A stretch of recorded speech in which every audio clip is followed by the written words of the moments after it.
Pranava Greenwich, where the dream of luxury and nature truly comes home. Pranava Greenwich, a home full of love and dreams. భారత ఎన్నికల సంఘం రాజ్యసభ ఎన్నికల schedule విడుదల చేసింది. 10 రాష్ట్రాల్లో మొత్తం 37 రాజ్యసభ స్థానాలకు షెడ్యూల్ విడుదల చేయగా తెలంగాణ నుంచి 2 స్థానాలకు ఎన్నికలు జరగనున్నాయి. ఫిబ్రవరి 26న నోటిఫికేషన్ విడుదల కానుండగా మార్చి 16న పోలింగ్ జరగబోతోంది. తెలంగాణలో ఖాళీ అవ్వనున్న 2 స్థానాలు కాంగ్రెస్కే దక్కే అవకాశం ఉండటంతో ఆ పార్టీలో తీవ్ర పోటీ నెలకొంది.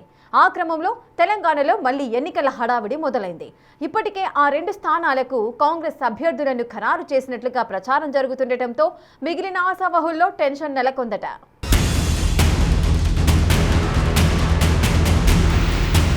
తెలంగాణలో మరోసారి ఎన్నికల హడావిడి మొదలు కానుంది. రాష్ట్రంలో ఖాళీ అవనున్న రాజ్యసభ స్థానాలకు భారత ఎన్నికల సంఘం షెడ్యూల్ విడుదల చేసింది. దేశవ్యాప్తంగా మొత్తం 37 మంది రాజ్యసభ ఎంపీల పదవీకాలం పూర్తి కానుండగా ఆయా స్థానాలకు ఎన్నికలు నిర్వహించేందుకు తాజాగా ఎన్నికల సంఘం షెడ్యూల్ విడుదల చేసింది. తెలంగాణలోనూ 2 స్థానాల్లో ఎన్నికలు జరగనున్నాయి. బీఆర్ఎస్ పార్టీ నుంచి కేఆర్ సురేష్ రెడ్డి, కాంగ్రెస్ తరపున అభిషేక్ మను సింఘ్వి తెలంగాణ నుంచి రాజ్యసభలో ప్రాతినిధ్యం వహిస్తున్నారు.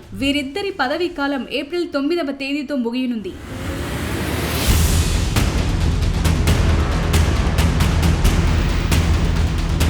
దీంతో ఈ స్థానాలతో పాటు దేశవ్యాప్తంగా మరో 35 స్థానాలకు ఎన్నికలు జరగనున్నాయి. ఈ రాజ్యసభ ఎన్నికలకు ఫిబ్రవరి 26న నోటిఫికేషన్ వెలువడనుంది. మార్చి 5వ తేదీ వరకు అభ్యర్థుల నుంచి నామినేషన్లు స్వీకరించనున్నారు. మార్చి 6న స్క్రూటినీ, మార్చి 9వ తేదీ వరకు నామినేషన్ల విత్డ్రాకు అవకాశం కల్పించారు. మార్చి 16న ఉదయం 9 గంటల నుంచి 4 గంటల వరకు పార్లమెంటులో పోలింగ్ జరగనుండగా అదే రోజు సాయంత్రం 5 గంటల నుంచి ఓట్ల లెక్కింపు ప్రక్రియ ప్రారంభమవుతుంది. మార్చి 20 తేదీ నాటికి దేశవ్యాప్తంగా రాజ్యసభ ఎన్నికలు ముగియనున్నాయి.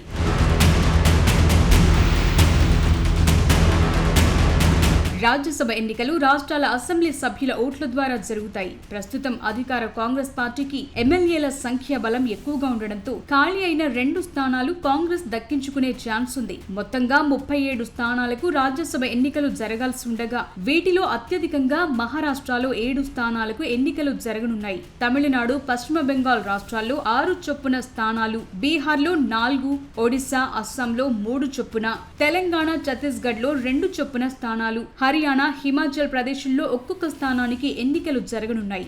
రాజ్యసభలో పట్టు కోసం ఈ ఎన్నికలు కేంద్రంలోని అధికార ఎన్డీఏకు కీలకం కానున్నాయి.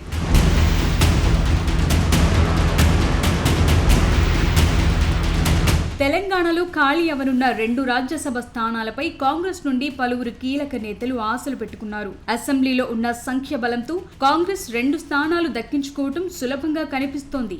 బీఆర్ఎస్ నుంచి గెలిచి కాంగ్రెస్ లోకి వచ్చిన 9 మంది కాంగ్రెస్ కు మద్దతిచ్చే అవకాశం ఉంది. ఢిల్లీ వర్గాల సమాచారం మేరకు ప్రస్తుత రాజ్యసభ సభ్యుడు అభిషేక్ సింఘ్వికి తిరిగి రెన్యువల్ కానుంది. సింఘ్వి ప్రస్తుతం తెలంగాణ ప్రభుత్వం న్యాయ వ్యవహారాల్లో కీలకంగా మారారు. అదే సమయంలో కాంగ్రెస్ అధినాయకత్వానికి సన్నిహిత నేత కావటంతో ఆయనకు తిరిగి అవకాశం ఖాయంగా కనిపిస్తోంది.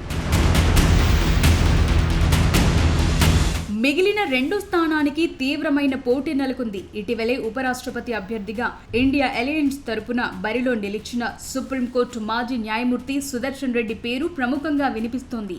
అలాగే ముఖ్యమంత్రి రేవంత్ రెడ్డి సలహాదారుడు వేం నరేందర్ రెడ్డి, కాంగ్రెస్ సీనియర్ నాయకుడు మాజీ మంత్రి జీవన్ రెడ్డి ఆశిస్తున్నట్లు తెలుస్తోంది. బీసీ కోటాలో రాహుల్ కోటరి మెంబర్ గా పేరున్న మధు యాష్కి గౌడ్ పేరు వినిపిస్తోంది. బీఆర్ఎస్ నుండి కాంగ్రెస్ లో చేరే సమయంలో రాజ్యసభకు రాజీనామా చేసిన కె కేశవరావు సైతం రాజ్యసభ సభ్యత్వం ఆశిస్తున్నారట.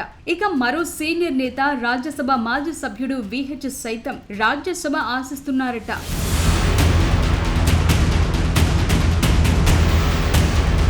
బీఆర్ఎస్ తమ అభ్యర్థులను పోటీకి దింపకుంటే ఈ ఇద్దరి ఎన్నిక లాంఛనంగా కనిపిస్తోంది.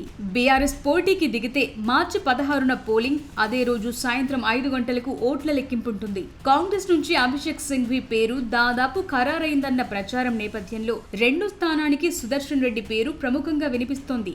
జస్టిస్ సుదర్శన్ రెడ్డిని దేశంలోనే అత్యంత ప్రగతిశీల న్యాయ కోవిదునిగా కాంగ్రెస్ నాయకత్వం గతంలోనే అభివర్ణించింది. సుదర్శన్ రెడ్డికి సుదీర్ఘ గొప్ప న్యాయపరమైన అనుభవం ఉందని, ఆయన ఆంధ్రప్రదేశ్ హైకోర్టు న్యాయమూర్తిగా, గువాహటి హైకోర్టు ప్రధాన న్యాయమూర్తిగా, సుప్రీంకోర్టు న్యాయమూర్తిగా పనిచేశారని ఉపరాష్ట్రపతి ఎన్నిక సమయంలోనే ఖర్గే వివరించారు.